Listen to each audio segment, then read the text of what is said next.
I'm going to show you how to do a custom sort in Excel. Now, first of all, you need to be somewhere in the block of data. Then on the Home tab, go to Sort and Filter and choose Custom Sort. For this example, the first sort we want will be on column B. So I'll click on the drop down and I'll choose Estimated. And in the Sort On, I want it to sort on the cell color. So in the order, I'll choose the green and I'll have the green values on top.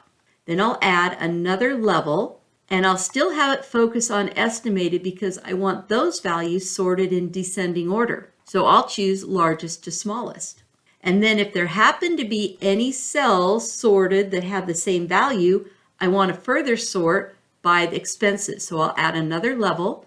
I'll choose expenses and I'll have it look at the cell values and I'll have it go in alphabetical order, A to Z. I'll choose OK, and there's the results of my custom sort.